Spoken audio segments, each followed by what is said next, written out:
प्रियंका जी,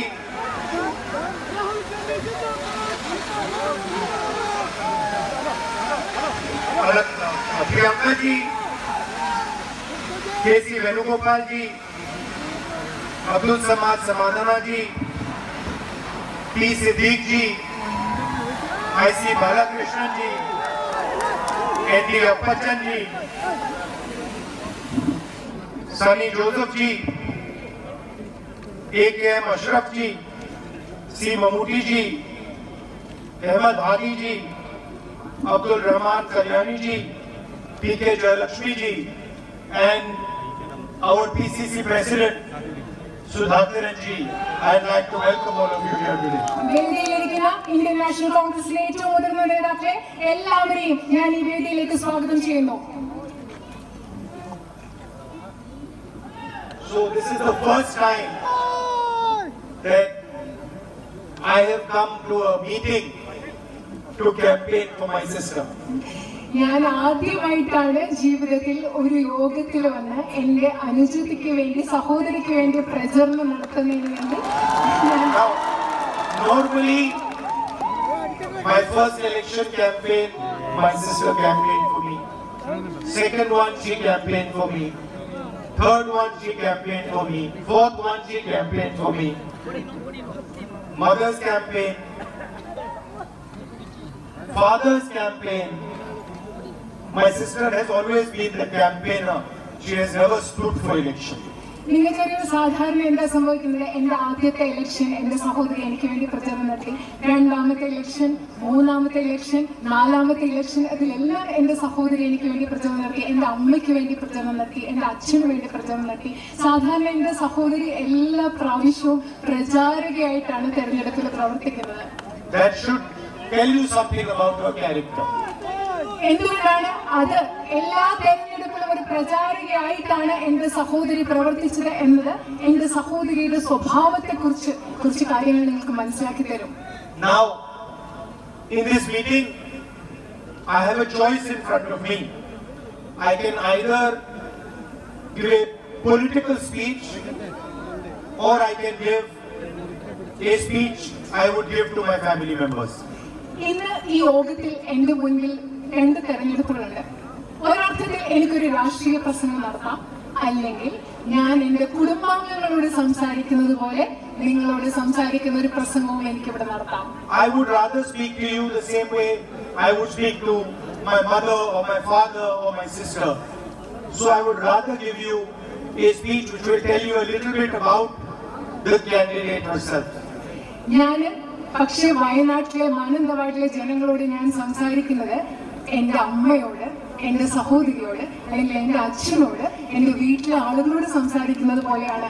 അതുകൊണ്ട് ഞാൻ ഒരു രാഷ്ട്രീയ പ്രസംഗത്തിലുപരി എന്റെ സഹോദരിയായ സ്ഥാനാർത്ഥിയെ കുറിച്ച് പറയാൻ ആഗ്രഹിക്കുന്നു. And anyway, she has already mentioned Mr. Modi, and we are all bored of him, so why mention him twice? എന്ത് പറഞ്ഞാലും എന്റെ സഹോദരി പ്രിയങ്കാജി നരേന്ദ്രമോദിയെ കുറിച്ച് പറഞ്ഞു, അദ്ദേഹത്തെ കുറിച്ച് പറഞ്ഞു നമ്മൾ ബോറടിച്ചിരിക്കുക. ഇനി എന്തിനാ വീണ്ടും അദ്ദേഹത്തെ പറ്റി പറയുന്നത്? So I was sitting there while she was speaking and I was thinking about my sister, and I remembered one time when we were small, my father used to make us like making us complete.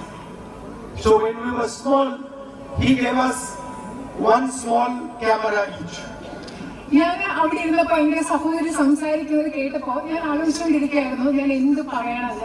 ഞങ്ങൾ ചെറുതായിരുന്നപ്പോ എന്റെ അച്ഛൻ ഞങ്ങൾ തമ്മിൽ അങ്ങോട്ടും ഇങ്ങോട്ടും മത്സരിക്കാൻ ഒരു സാഹചര്യം ഉണ്ട്. പിന്നെ രണ്ടുപേർക്കും ഓരോ ക്യാമറ അദ്ദേഹം തന്നു. You know those types you used to get which you could throw away, the disposable ones. അത് നിങ്ങൾക്ക് ഉപയോഗിച്ച് കഴിഞ്ഞിട്ട് കളയാൻ പറ്റുന്ന തരം ക്യാമറകളില്ലേ, അത്തരം ക്യാമറകളായിരുന്നു തന്നിരുന്നത്. Nowadays it's all in the phone, but earlier generation will remember that the camera used to be a separate box, and sometimes you could get those cheap ones which you throw away after you use.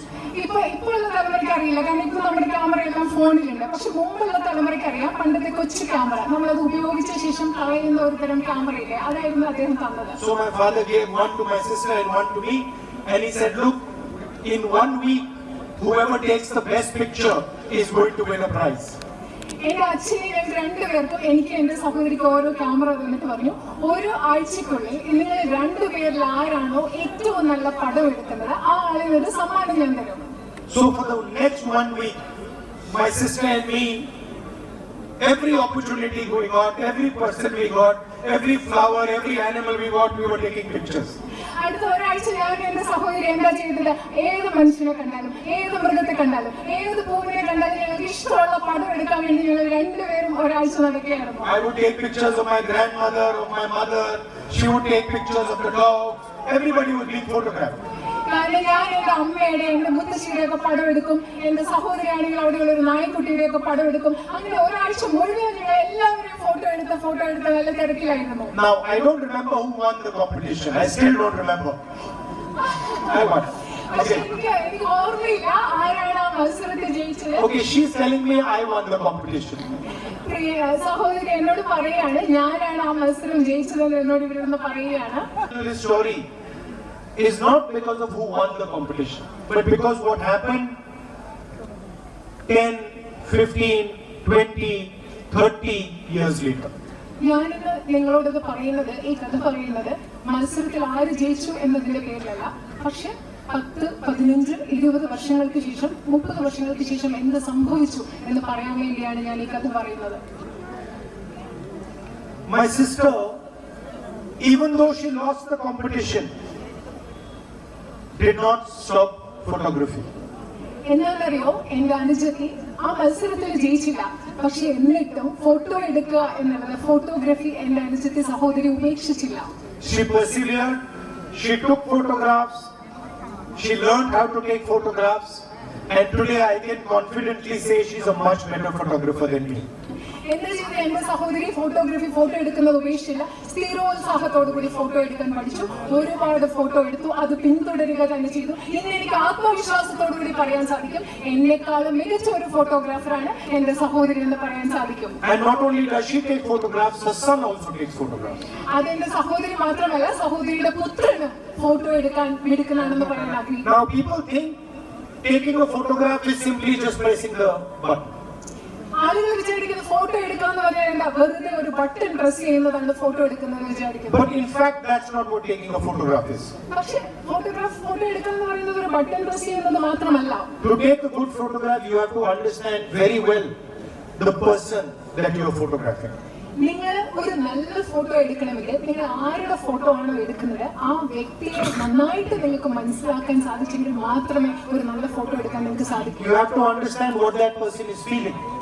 ആ മനുഷ്യൻ എന്താണ് ചിന്തിക്കുന്നത്, ആ മനുഷ്യൻ എന്ത് വികാരമാണുള്ളത്, മനസ്സിൽ എന്താണുള്ളത് നിങ്ങൾക്ക് മനസ്സിലാക്കാൻ സാധിക്കണം. You have to understand what that person is feeling scared of. ആ മനുഷ്യൻ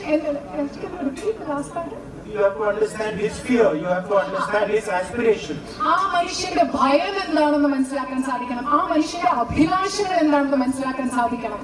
And most important, you have to have compassion for the other person. You have to have feeling for the other person.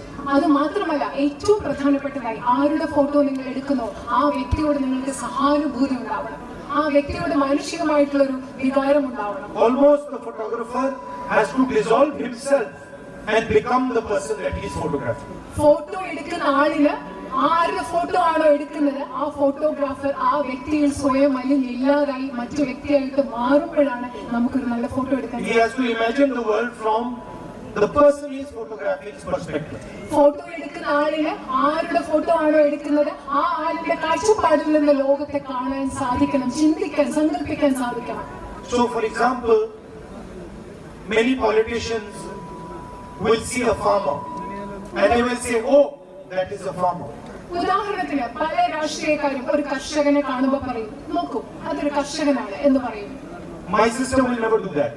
എന്റെ സഹോദരി ഒരിക്കലും അത് ചെയ്യില്ല.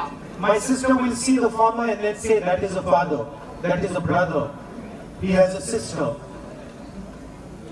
She will try to understand that person.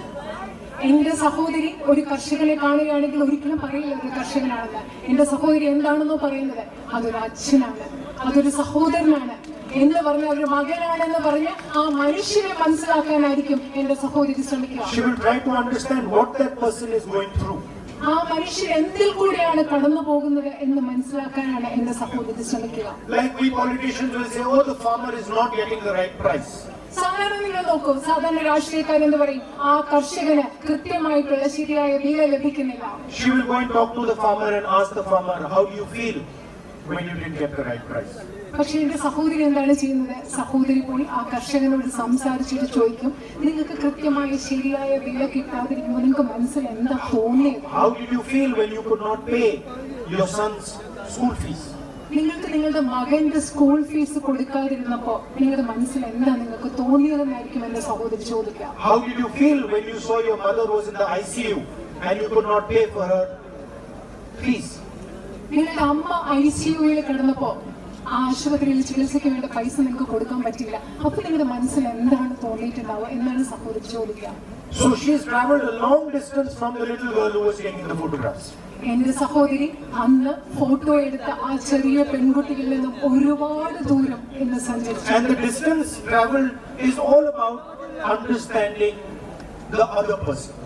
എന്റെ സഹോദരി സഞ്ചരിച്ച ഈ വലിയ ദൂരം എന്ന് പറയുന്നത് ആ ദൂരം മുഴുവൻ മറ്റുള്ള മനുഷ്യരെ മനസ്സിലാക്കിയാണ് ഈ ദൂരം സഞ്ചരിച്ചത്. Defending the interest of the other person.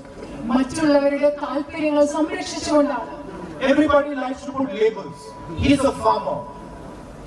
He's a laborer. He's a businessman. He's a Hindu. He's a Muslim. He's a Sikh. He's a Christian. She was behind the label. നമ്മള് എല്ലാവരും എന്താ പറയുക, എല്ലാവർക്കും ഓരോ അടയാളങ്ങൾ മേൽവിലാസം കൊടുക്കും. അത് കർഷകരാണ്, ഇത് തൊഴിലാളിയാണ്, ഇത് ബിസിനസ്സുകാരാണ്, ഇത് ഹിന്ദുവാണ്, ക്രിസ്ത്യനാണ്, സിഖാണ്. പക്ഷെ എന്റെ സഹോദരി മനുഷ്യർക്ക് കൊടുക്കുന്ന ഈ എല്ലാ അടയാളങ്ങൾക്കും മേൽവിലാസങ്ങൾക്കും ഉപരിയായി ചിന്തിക്കുന്ന ആളാണ്. She understands that the beauty is that everybody has millions and millions of labels. അദ്ദേഹം എന്റെ സഹോദരി മനസ്സിലാക്കുന്നത് എന്താന്ന് പറയോ? ഇതിന്റെ സൗന്ദര്യം എന്ന് പറയുന്നത് എല്ലാവർക്കും ലക്ഷക്കണക്കിന് അടയാളങ്ങളുണ്ട്, വിലാസങ്ങളുണ്ട്. Every single person is unique. Everything is unique. ഓരോരുത്തരും വ്യത്യസ്തതയുള്ള സ്വഭാവമാണ്. എല്ലാത്തിനും വ്യത്യസ്തതയുണ്ട്. ഓരോ വ്യക്തിയും വ്യത്യസ്തരാണ്. Someone might see a weakness, she will see a strength. മറ്റൊരാൾ ഏറ്റവും ദുർബലമായി കാണുന്നിടത്ത് എന്റെ സഹോദരി കാണുന്നത് ഒരു പക്ഷേ ഏറ്റവും വലിയ ശക്തിയായിരിക്കും. That is my sister. അതാണ് എന്റെ സഹോദരി. Now I am lucky to have her as a sister. I am lucky to have her as a sister. ഇങ്ങനെ ഒരു സഹോദരിയെ ലഭിക്കാൻ ഞാൻ ഭാഗ്യം ചെയ്തിട്ടുള്ള ആളാണ്. Now you are also lucky to have her as a sister. ഇപ്പൊ ഞാൻ മാത്രമല്ല, എന്റെ സഹോദരിയെ സഹോദരിയായിട്ട് കിട്ടാൻ നിങ്ങളും ഭാഗ്യം ചെയ്തവരാണ്. And she can do more roles than me. She can do more roles than me. ഒരുപാട് കാര്യങ്ങൾ എന്നെക്കാളും കൂടുതൽ സഹോദരിക്ക് ചെയ്യാൻ സാധിക്കും. I cannot be mother, she can be mother. എനിക്ക് അമ്മയാവാൻ സാധിക്കില്ല, പക്ഷെ എന്റെ സഹോദരിക്ക് അമ്മയാവാൻ സാധിക്കും. Right? So she is going to be like your sister, like your mother, like your daughter. എന്റെ സഹോദരി നിങ്ങളുടെ അമ്മയെ പോലെ ആകാൻ പോവുകയാണ്, നിങ്ങളുടെ മകളെ പോലെ ആകാൻ പോവുകയാണ്, നിങ്ങളുടെ സഹോദരിയാകാൻ പോവുകയാണ് എന്റെ സഹോദരി. And sometimes I am a little more logical. ചിലപ്പോ ഞാൻ എന്റെ സഹോദരിയെക്കാളും കുറച്ചുകൂടെ കാര്യകാരണ സഹിതം യുക്തിപരമായി ചിന്തിക്കുന്ന ആളാണ്. But she is more emotional than me. പക്ഷേ എന്നെക്കാളും വൈകാരികമായി ചിന്തിക്കുന്ന വൈകാരികതയുള്ള ആളാണ് എന്റെ സഹോദരി. So I am confident that you now have the best possible MP that you could get. You are going to get the best possible MP that you could get. എനിക്ക് ആത്മവിശ്വാസമുണ്ട്, നിങ്ങൾക്ക് ലഭിക്കാൻ സാധ്യമായ ഏറ്റവും മികച്ച ജനപ്രതിനിധിയാണ് നിങ്ങൾക്ക് കിട്ടാൻ പോകുന്നതെന്ന ആത്മവിശ്വാസം എനിക്കുണ്ട്. She is not going to let go of any problem that you put in front of her. നിങ്ങൾ എന്റെ സഹോദരിക്ക് മുൻപിൽ കൊണ്ടുവരുന്ന ഒരു പ്രശ്നവും പരിഹരിക്കാതെ എന്റെ സഹോദരി ഒരിക്കലും അത് പരിഹരിക്കാതിരിക്കാൻ പോകുന്നില്ല. Like the little girl who didn't let go of the camera for 35-40 years and learned how to use the camera and became better and better at it. She's not going to let go of your problems. എങ്ങനെയാണ് ഒരു ചെറിയ പെൺകുട്ടി 30-35 വർഷം കയ്യിലുണ്ടായിരുന്ന camera കളയാതെ അത് പരിശീലിച്ച് മികച്ച ഒരു ഫോട്ടോഗ്രാഫർ ആയത്? അതുപോലെ ഒരിക്കലും നിങ്ങളുടെ പ്രശ്നങ്ങൾ പരിഹരിക്കാതെ, പ്രശ്നങ്ങൾ വെറുതെ വിടുന്ന ഒരിക്കലും എന്റെ സഹോദരി നിങ്ങളുടെ പ്രശ്നങ്ങൾ പരിഹരിക്കാതെ വീടില്ല എന്ന് ഞാൻ ഉറപ്പു നൽകുന്നു. I'm confidently saying that to you. ഞാൻ നിങ്ങളോട് ഇത് പറയുന്നത് വളരെയധികം ആത്മവിശ്വാസത്തോടു കൂടിയാണ്. There could not be a better person as your member Parliament. നിങ്ങൾക്ക് ഞാൻ വീണ്ടും ആത്മവിശ്വാസത്തോടു കൂടി നിങ്ങളോട് പറയുകയാണ്, ഇതിലും മികച്ച ഒരു ജനപ്രതിനിധിയെ നിങ്ങൾക്ക് ലഭിക്കില്ല, മറ്റൊരു മികച്ച പ്രതിനിധി ഉണ്ടാവില്ല എന്ന് പറയുന്നത്. Where we will fight for Wayanad's demands. നമ്മൾ എങ്ങനെയാണ് വയനാടിന്റെ ആവശ്യങ്ങൾ എന്തൊക്കെയാണ്, എവിടെയാണ് നമ്മൾ അതിനു വേണ്ടി പോരാടുന്നത്? Where we will strengthen Wayanad's capabilities. എങ്ങനെയാണ് നമ്മൾ വയനാടിന്റെ കഴിവുകളെ നമ്മൾ ശക്തിപ്പെടുത്താൻ പോകുന്നത്? And each one of these has many points underneath it. ഈ ലിസ്റ്റിൽ, ഈ പട്ടികയിൽ ധാരാളം പോയിന്റ്സ് എഴുതി വെച്ചിട്ടുണ്ട്. Food processing and storage. ഭക്ഷ്യ സംസ്കരണം, അതുപോലെ സംഭരണശാലകൾ, tourism, infrastructure. She's already started thinking about what she can do for you.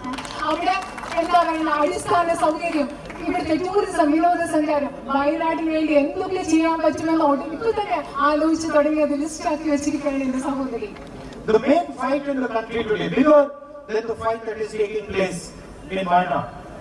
ഇത് ശരിക്കും പറഞ്ഞാൽ ഈ രാജ്യത്ത് നടക്കുന്ന ഏറ്റവും വലിയ യുദ്ധം, പോരാട്ടം എന്ന് പറയുന്നത് is the fight for the constitution of our country. നമ്മുടെ രാജ്യത്തിന്റെ, അത് വയനാട്ടിലായിക്കൊള്ളട്ടെ, നമ്മുടെ രാജ്യത്ത് നടക്കുന്ന ഏറ്റവും വലിയ പോരാട്ടം എന്ന് പറയുന്നത് നമ്മുടെ രാജ്യത്തിന്റെ ഭരണഘടനയ്ക്ക് വേണ്ടിയുള്ള പോരാട്ടമാണ്.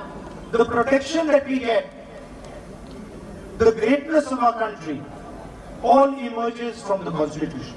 നമുക്ക് ഇന്ന് ലഭിക്കുന്ന സംരക്ഷണം, നമ്മുടെ രാജ്യത്തിന്റെ മഹത്വം എന്ന് പറയുന്നതെല്ലാം ഉത്ഭവിക്കുന്നത് നമ്മുടെ രാജ്യത്തിന്റെ ഭരണഘടനയിൽ നിന്നാണ്. And the constitution was not written with anger, with hatred and with arrogance. നമ്മുടെ ഭരണഘടന എന്ന് പറയുന്നത്, ഭരണഘടന എഴുതപ്പെട്ടത് ദ്വേഷം കൊണ്ടോ വിദ്വേഷം കൊണ്ടോ ധാർഷ്ട്യം കൊണ്ടോ അല്ല നമ്മുടെ ഭരണഘടന എഴുതിയത്. It was written by people who fought the British, had suffered, spent years and years and years